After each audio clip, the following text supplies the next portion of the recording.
Hey, what's up, everyone? Jeremy Deegan from the Online Course Igniter podcast. And I just wanted to take a moment before we start the show and let you know that we have hit the 50th episode of the Online Course Igniter podcast and the 1-year anniversary. So I'm super happy that you've been tuning in, you've been listening, and I've had the pleasure to meet and interview some really awesome people on this podcast. If you haven't heard some of the stories, go back and listen to earlier episodes, and you are just going to get so many good gold nuggets out of these episodes. And if you have been listening and you haven't yet, please head over to Apple Podcast or wherever you're listening and just leave me a review and let me know what you think about the show. I really appreciate all of you out there listening and tuning in every week. I thank you so much. We have all of the show notes on the blog if you go to onlinecourseigniter.com. I also write some articles there if you would like to come hang out. And we also have a community on Facebook where we share tips, tricks, strategies, and it's just a great welcoming group of friends who hang out in this Facebook group and just share everything there is to know about online courses. If you want to head over there, you can just go to onlinecourseigniter.com/community, and it will redirect you to the Facebook group, and I hope to see you in the group. So without further ado, let's go ahead and get started. In today's episode, we have Phil Ebner with us, and he is going to share his story on how he has scaled his online course business to massive success. You will also get to hear what you should be focusing on at the beginning of your online course journey, an amazing lead funnel strategy for capturing emails while building an engaged community, and productivity tips on how to grow your own online business. And now, on with the show. Welcome to the Online Course Igniter podcast, where you'll hear from successful course creators and how they were able to turn their passion into a thriving online business empire. Hey, what's up, everyone? Thank you for listening to the show today. I have a very special guest with me, Phil Ebner from videoschool.com, who is just a father, great husband, great friend, amazing entrepreneur. We've been buddies for a long time, and I'm super excited to have you on the show and catch up. How you doing? Jeremy, I'm so excited to be here today chatting with you to catch up on all things online business and fatherhood and everything else. So excited to be here. Thanks for having me. Yeah, definitely. And before we get into your story, if anyone is listening and unaware, Phil and I did a podcast. It's a brand and a podcast that he started and then had me come on and do a couple seasons co-hosting at the Online Course Masters. Is that still live right now? Yeah, you can find Online Course Masters, the podcast, on pretty much any podcast player or app that you listen to, and that's probably the best place to get to it. So all those episodes, we got a ton. I mean, I think we ended up with almost 100 episodes or so. And we got some really good stuff there that I'm sure your listeners would be interested in. Yeah, definitely. Good interviews, good tips and tricks, and a lot of good material there. So definitely go check that out, and I'll link all that up in the show notes. But for anyone who isn't familiar with you, and if you're making an online course and don't know who Phil Ebner is, you might want to go check him out. But for anyone who doesn't know, just go ahead and tell us a little bit about yourself. Like, what were you doing before you got into online courses, and then how did you transition into this world? Yeah, it's crazy because I feel like I started doing online courses a long time ago, and it actually has been a long time ago now. It's almost been 10 years since I created my first online course. And this is before, I would say, most people now started. And I was a couple years out of college. I had studied film and television production and was just doing the freelance thing, trying to get full-time jobs doing what I actually studied and loved, which was making videos and media, and trying to pay the bills that way. But I was looking for ways to make money on the side, just to help pay down my student loans and have some extra cash. And so I started my own businesses, from wedding videography to side film production. And then I read about this whole quote unquote passive income thing online. And Pat Flynn, like many of us, he was the first person I sort of started following, and he was writing ebooks. And my very first idea was to write an ebook about my experience as a film student. And it was going to be called The Diary of a Film Student. And I actually got pretty far in writing that. I should actually go back and see where that draft is right now. But at the same time, I heard about udemy.com doing research for a job I was at for online education. And it was the first place that I saw that really anyone could teach an online course. Anyone could just upload an online course and try to sell it. And I thought, hey, this is kind of interesting. And I know how to record videos and record audio and edit it together. So I had that kind of leg up. And I put out my first course October 2012. That was a video editing course. And I haven't looked back. I just kept creating courses. I've taught everything that I could possibly know. And once I ran out of my own topics, I started partnering with other course creators and experts in related and semi-related fields, and started my own brand, Video School Online, which was my first website and brand, videoschoolonline.com. And then in the past couple years, I was able to snag the videoschool.com URL, and I've transitioned to that being my main brand. And I've been doing this full time since 2015. And yeah, it's just continued to grow ever since I started. It's been a tremendous ride. Awesome, man. Yeah, I've watched you grow and grow and grow, and I came in after you, but it's just been amazing to see the transformation of you as a person, of your website. The course quality that you put out is just so awesome now that it's just amazing to watch your courses. So, thinking about those early days, you know, I don't think even the general population nowadays even knows what an online course is, but obviously the industry has grown and there's more platforms and there's better ways to sell your informational products. But I mean, back in 2012, online courses, no one had heard about that. So, what was those early days like when you first put up that first course? Yeah, I mean, and today I ask people if they know what udemy.com is, and most people still don't know what Udemy is, even though they have like 40 or 50 million students now around the world. But in those first days, it was good timing to get started because most of these platforms were getting started. So there wasn't as much competition. So I really was able to just put out my course. And because there were so few courses on the platform, it started to get seen and started to make sales. And at the time, it was nothing compared to what it is now. But when I made $60 that very first month and then $100 the second month from that course, it sparked that idea that this is a real possibility to make income online. And it was, I would say, pretty close to passive income at that point. Of course, you have to update classes, manage students, answer questions, and that kind of thing to be successful. But it wasn't like I was trading my time for an hourly wage.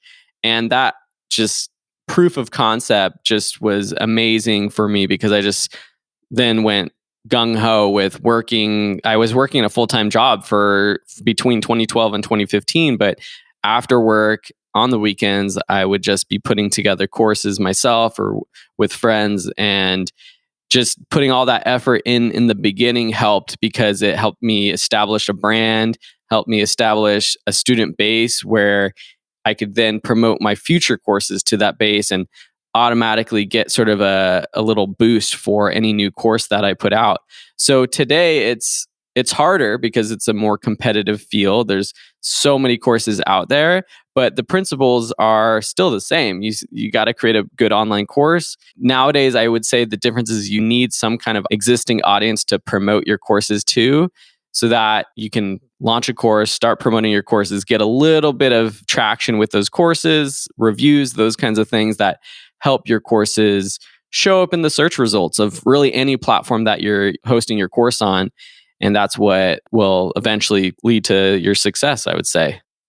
Yeah, definitely. And we've talked about this a lot before that having that audience really helps platforms like Udemy see that conversions and that growth. And then in turn, they start working on their end to help promote your courses. But back in those early days, you had a little bit of the chance to be a first adopter and get some of your courses on there. And if people searched in a term, maybe they would find you and buy courses. But were you doing any outside marketing during those early years? Did you have a website or a YouTube channel at that time? I tried it all. I mean, in the very, very first days and months, I was asking my friends to enroll in the class. I did start a YouTube channel really early on. I think in 2013, I launched the Video School YouTube channel and I started putting out tutorials on there. I started a website. From the very beginning, I was doing that kind of marketing of just evergreen funnels, putting out blog articles with links to my classes. And those are some of those articles are still out there today and driving traffic to my courses. And so, yes, I tried that all. I did social media and everything. I think the most successful I've done with marketing from outside of the course platform has been my YouTube channel. I have a few videos that I've put on YouTube that have driven thousands of dollars of sales outside of Udemy into Udemy. And so for people, I'm sure your audience kind of knows the difference between marketing on a Udemy versus self-hosting your classes. It's a lot different trying to market your own course on your own platform than it is on a Udemy. With Udemy, you have your sort of world inside Udemy. You have your students in your classes and you can market to them. But outside of Udemy, you have to do all the work of driving sales and students to any class through email marketing or sequences or things like that.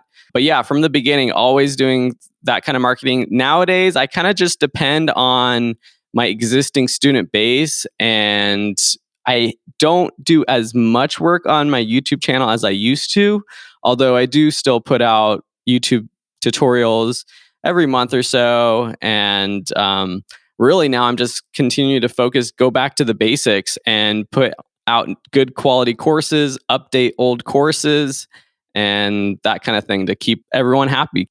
Okay, awesome. And you have quite a few courses, and so I do want to get into a point where we can talk about your production schedule and how you're able to produce so much so well.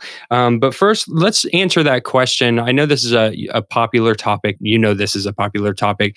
If someone is new and they're thinking about creating a course, and they hear that you can put it on a marketplace like a Udemy that already has students, but takes a percentage of the revenue versus putting it on your own platform where you have more control of the revenue. But like you said, you have to do more marketing. How would you guide that person? And when would you do one versus the other? Well, kind of like I said, if you're doing it off of Udemy or a platform like Udemy, you're going to need an audience. There's really no way that I see people being successful without an existing audience, whether that's a social media following, an email list with it doesn't have to be huge, but 100 people, 1,000 people, that can get you started. But you need some kind of following to host off of Udemy.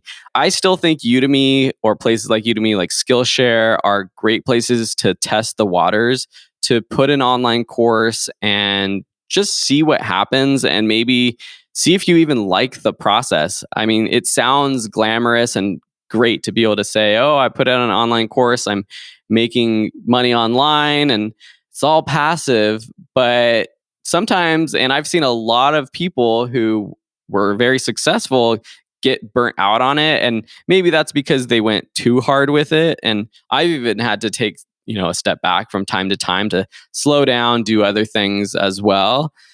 But I think putting out a course on Udemy, even if you put it out for free, it's a great way that you can start building your own audience on Udemy or off of Udemy just by putting out a course for free, seeing how it does, and seeing if you like the process.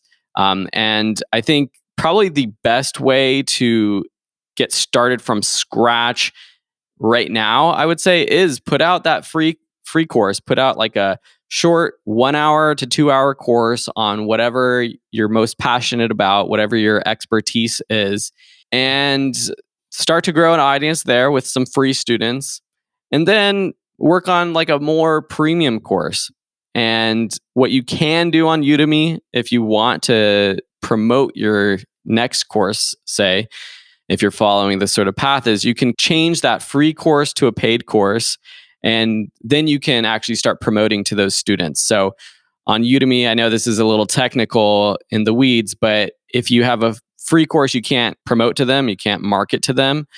But say you put out a free course, you get a few hundred students in there, and you change it to a paid course at a later time, you can market your next course to those students. And I think that's a good way to get started. I also think YouTube is still the best place for online course creators to start a brand off of Udemy or off of whatever course platform you're on, because it just has such a built-in audience for people wanting to consume video content. There's always been the debate of why would someone want to buy an online course when you can find everything for free on YouTube. And it's still true that people do want that premium content. They want the full course learning experience from an online course. And it's just a very easy transition. I say easy. It's not that easy, but it's a natural transition from getting someone to watch a YouTube video to actually paying for an online course. So if you're going to spend any time trying to grow your audience on a platform, I would say YouTube today over something like blog articles or social media, TikTok, that kind of thing. I think YouTube still is the best. Nice. I like that. And I like your strategy of maybe creating a free course first and seeing if you have any results. If no one is interested in it and even takes a free course, maybe that's not the path and you should choose something else. Or like you said, if you get a couple hundred people enrolling, then you can say, okay, let's turn this to a paid product now and start capturing revenue and being able to promote to those people. So I really like that strategy a lot. Now, in the beginning, you want to create a course and you don't have an audience.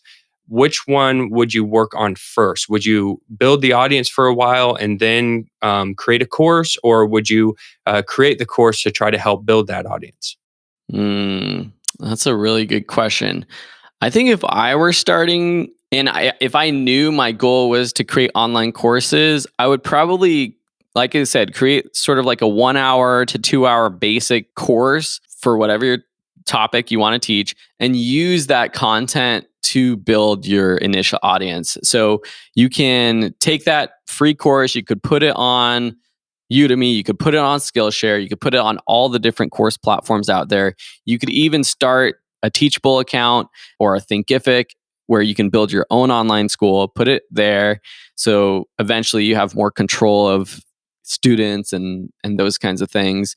Use that content on YouTube, edit that content down for Instagram Reels, for TikTok, for anything, and just kind of use that content cross-platform to grow your audience. And I think that's probably a pretty good way to do it. You and I have both found a lot of success doing Facebook groups. And I think that idea of a community of like-minded people is very powerful for any brand. And so even starting a Facebook group, starting some kind of community where people can talk, interact, you can do free activities or challenges or things like that. That's something that can really help you grow a brand and an audience to start out. And then later on down the road, once you have 100 people following you, of course you want to try to get all these people on your email list. I don't know if you want to talk about how we do that or what tips, or if you've talked about that a lot on other episodes, but whenever you're getting people's eyeballs on your content, the goal should be to get them on like an email list where you can communicate with them later on and especially promote your products later on, if that's your actual end goal. Something I've been talking a lot more to people in the past couple of years is to have content some kind of content that you're publishing so people can see that you have the knowledge, like you said, a YouTube channel where you're providing value and you're helping people out, and then having that community where you're getting more direct feedback from people. Because YouTube, you have comments and it's great, you can read what people say about your videos, but having that interaction in like a Facebook group is just amazing, because you can ask people right then and there, what do they think about something, or you can have them review a part of your course or your video. So I definitely think those two are important. So let's talk a little bit about the sales funnel strategy. So we have a course, and you said YouTube is important, and then you said building an email list is important. So I know the general connection of these points, but tell us in your words, if someone say wanted to replicate what you're talking about, let's do a YouTube channel because it makes sense, video to a video course,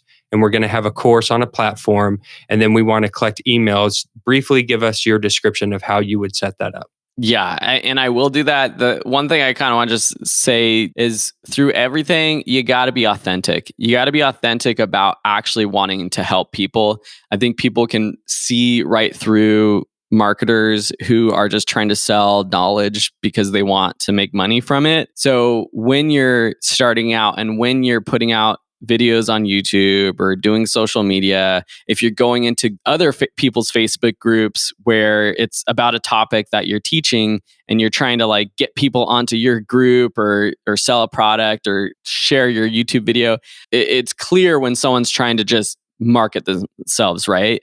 So whatever you do when you're starting, you just gotta give, create high quality content that is freely available to people, and people will then see that, they will appreciate it, and ultimately will do the next step of like signing up for an email list or clicking to your YouTube channel or clicking to your website. So that's just like overall everything. Just be authentic and honest with people. In terms of an email funnel, so here's one that's working really well for me right now. It's going to look a little different because I already have a Facebook group with a group of students, or I call this my community, but I have a Facebook group for beginner photographers because that's what a lot of my courses are on, photography. And so I'll send my students of my photography courses into this community, and that's who it's for. It's for my existing students. But if you're getting started out, I would create a Facebook group, or you could create a community on another platform if you want, like using Mighty Networks or something like that. But if you do that, then you're doing extra work having to get someone to get on that platform or to get into your own community. So I feel like Facebook groups are still a pretty good way to get started because people are already on Facebook. People are already looking for communities of things they're interested in. But in this group, every week what we do is a weekly photography challenge. So every Monday we prompt our students, say, hey, go out. This week's is take a photo using natural light. Last week's was take a photo capturing motion blur. And so we post it on our Facebook group, and then every week students post their photos. We pick our top favorite photos, and the following week we'll share them on our social media. Part of the reason we do this is just to keep students happy, to keep them engaged in the class, to give them sort of extra things or activities to do outside of the online course content. But the other reason we do this, or the benefit of it, is to get people onto our email list, because we have this weekly challenge set up and we say, hey, every time we post this, we say, hey, do you want to get reminders of this weekly challenge to your email inbox? And they can go sign up, and then every Monday they're going to get an email for this. We also have this we have a sub website or a niche website for this brand called photographyandfriends.com. This is probably the best sort of example of what I'm doing for just typical content marketing right now. So if you go to photographyandfriends.com, it's specific to photography. We have guides, we do a couple podcasts, we do coaching, we do all kinds of things on this website. But there's a link at the top that says free weekly challenge. And so if you're not a student or if you're not a member of our community, you can still sign up and get the weekly challenge email. And so there I get their email address. They're on my list. So at a future time, I can send them a promotion for when we launch a new photography course, for example. But also because one aspect of this Facebook group or the challenges is that you have to be a student and you have to be in the group to actually participate yourself. It incentivizes people who come to my website who aren't a student, but they want to do these challenges. They sign up for the email list and then they see, okay, well, I have to be a student to join the group. So it costs $10 to join a course on Udemy, and I could do that. And from there, they're now in our system, right? I have their email address, they're a student, and they're just kind of like locked in now as an existing student that, as I found, like that's my best audience for promoting a new course to, or a future promotion, or doing coaching or things like that. So that's one thing that's working for us really well, is the free sort of weekly challenge idea. And you could take this and you could do it for anything. It doesn't have to be photography, but whatever topic you're teaching, you can create some sort of free challenge. And we also post this to social media as well. So anybody in the world can see what we're doing, can see the challenges, but to actually participate, you have to be a student. So it's simple, but yeah, I would say it's a pretty simple way to do this. I mean, I have also more direct ways to get people on my email list. Like I have tutorials on YouTube, and then I just have a link that says, "Hey, join our email list for updates," or things like that. But the weekly challenges works really well for us. The conversion rate on that page is really high. I'm going to look it up right now while I let you respond or ask any follow-up questions. Yeah, that's an amazing method you have. I haven't heard anyone describe this before. So this is really cool. And what I like about it is that it doesn't seem like it would be very complicated to set up, a lot of lead magnets and ways to capture people's email lists can be very convoluted sometimes. And you have funnels and different landing pages and all this stuff. But this sounds like it's pretty straightforward because it's just people signing up to do a challenge. You have your emails that you're sending out to them to remind them of the challenge. And then it's kind of filtering the group and the course in the emails all in one place, which I think is amazing. When you're doing the challenges, and you said that people have to be a student to participate, how are you verifying that? And then how are they participating? Do you have like a special form that you send them, or how do you go about doing that for the students? Yeah, and that's a good question. And I would say actually, when you're starting out, you don't need to have that requirement, because the way that we do it is with our Facebook group, people have to actually put in like the secret password that they get once they're enrolled in our class, when they're answering the questions to join a Facebook group. And so if they don't know that secret word, then they don't get access to the group. And so each week there's a specific post that we pin to the top of the Facebook group where people officially participate in the challenge. So are there ways of people to get into the group without actually being students? I'm sure that secret word or password is floating around the internet somewhere and people can get access to it. I'm not too concerned about that. And if I was getting started, I would actually your Facebook group, I would have it open to anyone. I wouldn't just limit it to people who are existing students, because you don't have any students, right? So you're just getting started, and say you want to start a course about mountain biking, something that I've been getting into, and you want to start a Facebook group or a community about mountain biking. You're not going to limit it to students, existing students. You're just going to create a group for mountain bikers, beginners, and maybe you post a challenge every week to, take a photo of the route that you rode that week, or a photo from a ride or something like that. And you can have them post it to that specific post in your group or something like that. But I wouldn't limit it when you're starting out to just existing students. Or you could do it where you could have an email opt-in for the challenge, and only people who opt into your email list get the challenge or get access to your group. I mean, that could be something.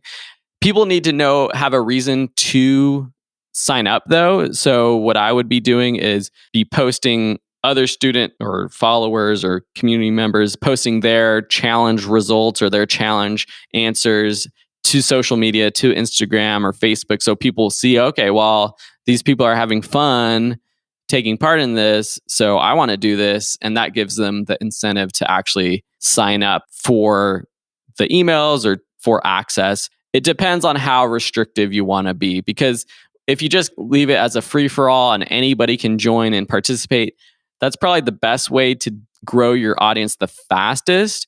But is it going to be the highest quality audience? Probably not.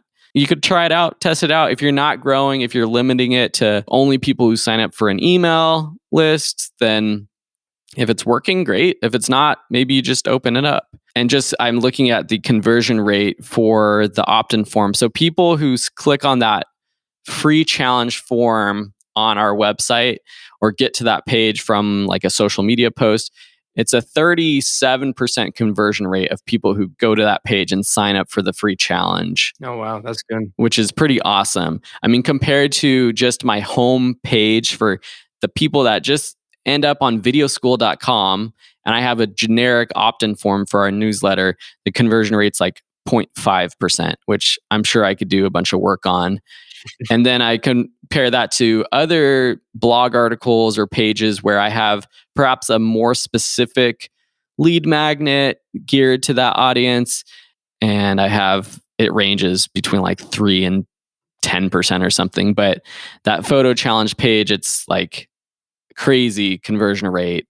And like you said, it can be very simple. I think I complicated it a little bit because we're doing it weekly. But I create it, and so you can just do like a 5-week challenge or something. But there's something about the way that I'm doing it where it's like a new challenge every week and everyone's doing it together. That's different than setting up like a 5-week challenge where like people are taking the challenge and doing it at a different time.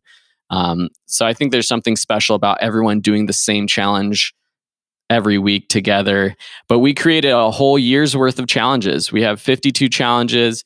I took the time, actually, I had an assistant help me this time, but if I was starting out, I would have to do it myself, of scheduling out emails for 52 weeks, for scheduling out social media posts for all those weeks.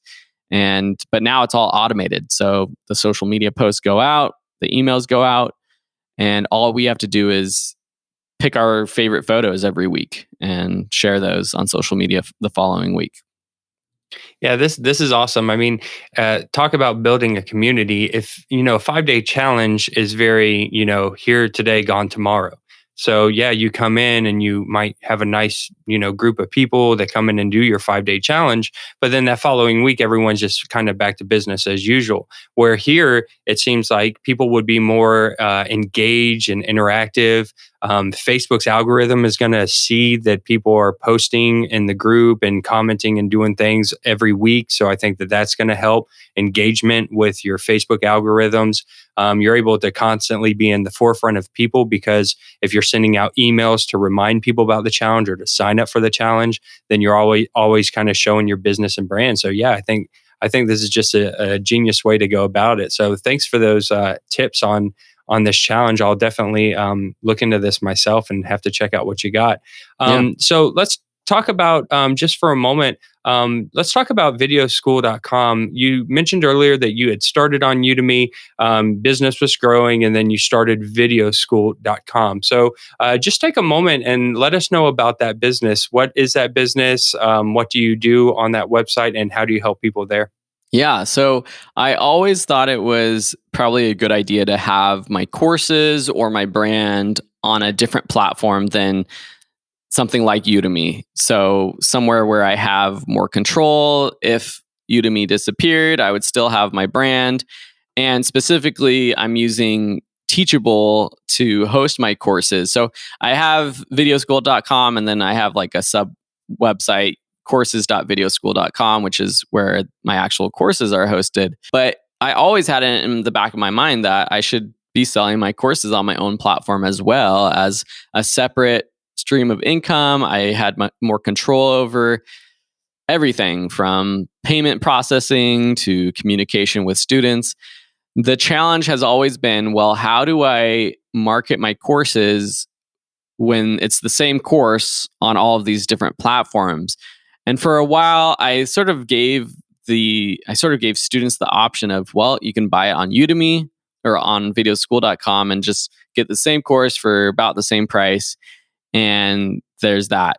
But I needed to differentiate myself enough or more to have success. So what I've done for probably the past 5 years or so is with videoschool.com, it's a membership site. So you get access to all of our courses for one monthly price. It's $12 currently. You could also pay for a year or a lifetime, which is pretty awesome because students find value in the lifetime option because they get lifetime access to all of our courses and all of our future courses that we put on Video School. I feel like it's awesome for me too because the lifetime value of that customer when they purchase that option is so much higher than what I typically get from a customer buying courses on a platform like Udemy individually for me. So I feel like it's kind of win-win for everybody. And I don't market that like crazy. I still, when I launch a course, I'm still promoting the course on Udemy. People are going to think I'm crazy for doing that. But I still market my courses on Udemy because I find that the machine that Udemy works well, and it works definitely well if you have an existing audience on there. And if you can drive that initial traffic and start ranking your courses on Udemy, then that course is going to do really well. And for a very low sort of cost, like I don't have to market a lot of my courses on Udemy because they just rank well after I've started to promote them. And I do that promotion myself. But that being said, it's nice to have the second sort of stream of income on my own platform. And right now I have almost 700 members right now, and they have either purchased one of my options, monthly, yearly, or lifetime membership. And that continues to grow. And of course, monthly recurring revenue is really nice too. So it's just my own brand, and I have a little bit more control over it. And I would highly recommend it, but a membership site's only going to work if you have something special to offer your students. And I think what separates me or makes it special is that I have so many courses. So we have over 100 courses now. So that makes sense for someone who wants to pay $12 a month to get all of those courses. But if you only have like one course or two or three courses, a membership's not going to work unless you're giving something else of value, like office hours or one-on-one coaching or something else that you're providing on a monthly basis, because otherwise no one's going to stay with your membership for too long after they've taken the course. Hello, course creators. Are you struggling with marketing and selling your online course? If so, then head over to our free community where successful course creators are ready to help you create, market, and sell your expertise. Go to onlinecourseigniter.com/community now to join. That's onlinecourseigniter.com/community. I know that for you personally, you are constantly producing new courses and you're updating your courses. And so you keep the engagement on that site for that membership site, like you said, for people to want to come back and stay. And I mean, if someone bought the lifetime membership to go through the 100 courses, I don't even know if they'd make it in a lifetime. That's a lot of information. Yeah. So I wanted to ask you, that's a good segue because earlier in the episode I mentioned I wanted to ask you about your production schedule. Now I know, having a family, it's probably not as robust as it was 5, 6, 7 years ago. But you are very good about being on top of creating new courses, creating content, being in the market, doing these challenges. So how are you able to perform like that? What are some tips, tricks, or anything that someone listening could implement that would help them just create, good quality content on a consistent basis? Yeah. And to be honest, I think before I had kids, which was 3+ years ago, I had a lot more time to do all of this myself. And I used that time, looking back, wisely by putting all the effort into establishing the website, the brand, a lot of my core courses, which now I just have to update every few years or maybe yearly with little videos here and there. Like my best-selling courses are a lot of my Adobe courses, Adobe Premiere Pro, Photoshop, those kinds of courses. And so nowadays, and I think everyone can do this, and you can start relatively early on. I have invested in additional help. So I have an editor who helps edit my classes for me. I have an assistant who helps answer questions for me. I have another assistant who helps doing just sort of like menial, busy work, office work. I'm sure you would agree if you're doing this yourself that sometimes it feels like as a course creator, all we're doing is like copying and pasting text or clicking buttons on all these different websites. And so there's times where I found myself like, why am I spending 8 hours of my day just like uploading content when I could train someone to do this for me? And to be honest, it took me a lot longer than it should have to actually figure out how to do that. But the easiest way to do that for me anyways was just going on upwork.com, and I still use upwork.com to hire most of my helpers. And yeah, I just have people helping. I had like right now before we hopped on this call, I emailed someone who's editing my an update to my Premiere Pro course. I messaged my assistant who's going to copy a course that's on Udemy. It's about to launch on productivity, and they're going to copy that content onto my video school platform so that I don't have to do that. I emailed another assistant who she specifically creates workbooks for me. She's been amazing. She goes through my classes and she takes the whole course and she condenses it down into sort of like a PDF workbook guide kind of thing. And that's super helpful to students. Students love it. So I'm paying, it's like an extra thing that I pay for, but I think it's a return on investment that's great because students love it, love the courses, leave probably higher reviews because they get this. And so I emailed her to start working on another thing for me. And so I think that's how I do it now. It's that I have outsourced things. I also have cut down on things. You know, speaking of Online Course Masters, our podcast that we co-hosted for a couple of years, I started that several years ago, and it was great because I loved doing what you're doing now. I loved connecting with other course creators, sharing knowledge and tips with new course creators. But at the end of the day, it became sort of just a burden to have to maintain that.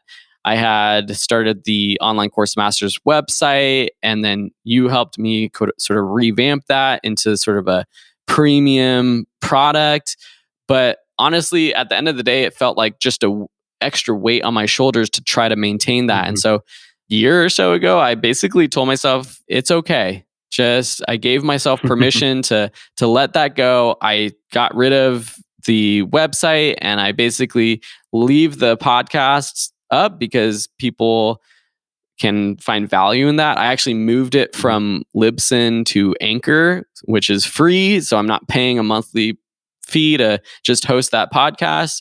And so it lives, but I just don't have to do that anymore. So I think it's been a combination of like saying no to things. There's so many things that you could spend your time doing. I could spend my time trying to figure out TikTok and Instagram Reels, but I'm not doing that.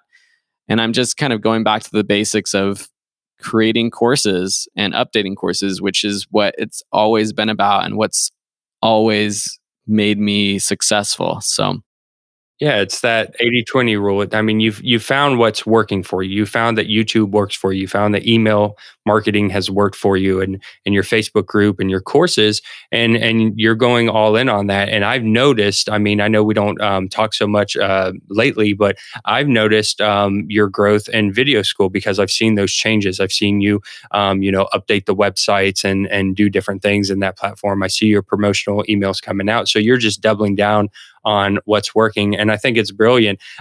Just a funny little side note. I and paying someone to edit the podcast episodes, because it's the same thing. Like, I love editing, but at the end of the day, is it the best use of my time? No, it's not, because it's Mm-hmm. very time consuming, and there's people who can do it probably faster and better than me anyway. So why not get those people? So I was uploading the episodes to Google Drive, and I would download them from Squadcast and then upload them to Google Drive. And then he would come in and download them from Google Drive and then edit them and re-upload them. And I'm like, Yeah. wait a minute, this is ridiculous. Like, we are wasting so much time downloading and uploading. Why don't you just log into Squadcast and grab the file? So Yeah. um, I think you make a good point. It's about finding where things are slowing you down, where there's processes that you can cut out, get rid of, and really drilling down on the things that are really going to give you the most return. So I think that's awesome. Yeah, totally. Yeah, I did a presentation at the last Udemy Live that happened. And Udemy Live, what was it, 2015? Was that when we met?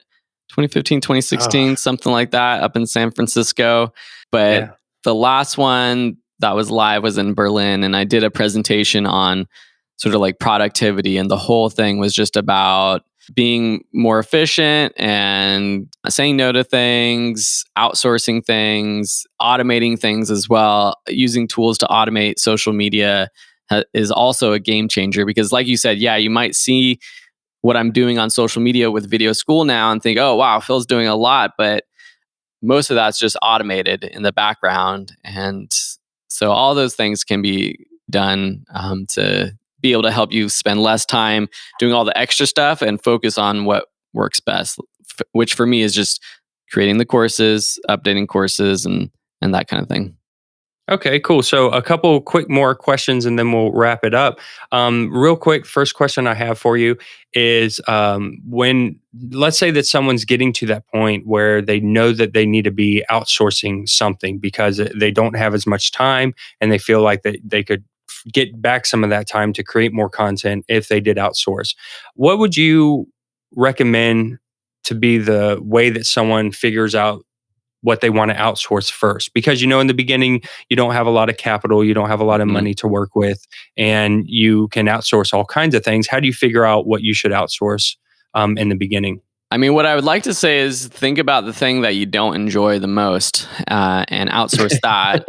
Like for me, I've always loved editing, which is sort of the opposite of a lot of people, but that's my background. And so I like editing my videos. I like doing that.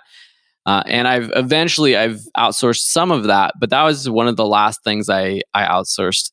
The first thing that I outsourced was answering student questions. And that was just because I was getting the same questions over and over. And I realized that, well, if someone else could answer these questions for me, it would free up so much of my time, because I was probably spending about half of my time doing that. And then, like you said, thinking about the 80-20 rule, I realized that answering questions, while it keeps students happy, it's not going to help grow my business as much as the 20% that does, which is creating content, creating new courses, and that kind of thing. So for me, I would just think about like, what is something that you don't like doing? I think there's also stages though, like social media, for example. That's something that I would outsource in a heartbeat if you don't like it. But is that necessary to growing your business in the very beginning? Probably not. Like investing in creating more courses or more video content is probably a better use of your time and money. So if that means hiring an editor, and again, on Upwork.com, you can find editors around the world that you can pay a better wage. And especially for those of us that live in a place like the United States, where we make enough money to be able to pay, or hopefully make enough money to pay someone else a decent wage to help. But having someone edit your videos for you, that will free up so much time for you to just record more videos and record more content. So I think it's kind of a balance. Think about what you don't like doing and outsource that so that you could focus your time on what you're enjoying, but then also think about the things that are actually a good return on your investment, like actual production of content. I mean, that's something I did early on too, was was writing all of my articles, but then there was a period where I had outsourced like probably 50 or so articles that ended up on Video School's website about photography. And that was really awesome because those were all little evergreen funnels that helped grow my website. And I had outsourced that. Yeah, brilliant. That's awesome. And finally, just where do you see yourself going forward in the future? Like you said, it's almost been 10 years now since you started down this rabbit hole, and you've grown in a lot of ways. And I know you're doing some great things with Video School, but where would you like to take your business in, say, the next 5 or 10 years? Well, as I've always said, is I just hope that this all exists in 5 to 10 years. I think I have more confidence than ever that this is going to exist. I always used to think, oh, this has been a good run, but maybe Udemy or these other platforms are going to disappear in the next couple years because that's how these new tech companies it seems to come and go. But I have a lot of confidence in Udemy and also just in the idea of creating online courses for the long run. I honestly am enjoying just going back to the basics of creating courses and updating courses to give students the best experience possible. I've also found a lot of appreciation in the community aspect. And so the only community I'm really running right now is for our photography students, but that gives me the most excitement. And I'm so happy to see students posting the photos that they can take now after taking our courses. So even expanding that to some extent of like even more one-on-one interactions with students. And I've just thought about like, how can we take this to the next level? How can we take what we're doing with online courses and continue to make the world a better place? Like right now, I find a lot of joy in thinking, well, I've taught people skills and now they're out taking beautiful photos, they're out editing their own videos and that kind of thing, starting their own businesses. And I think that could be enough to say, okay, I look back and say, okay, I'm happy with what I did with my life.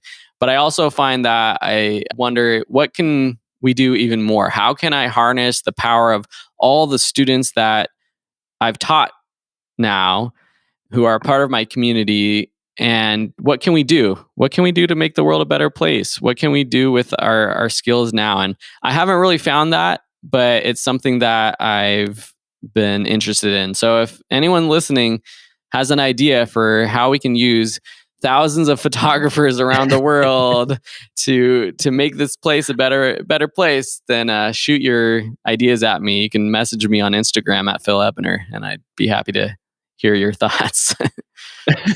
Brilliant. Well, other than Instagram, where else can people find out more about you and what you're doing online? Well, the best place is, like you've mentioned, my brand, videoschool.com, to just see my courses, to see how my funnels are set up. I also mentioned photographyandfriends.com. That's another great place to see sort of a typical content-based website.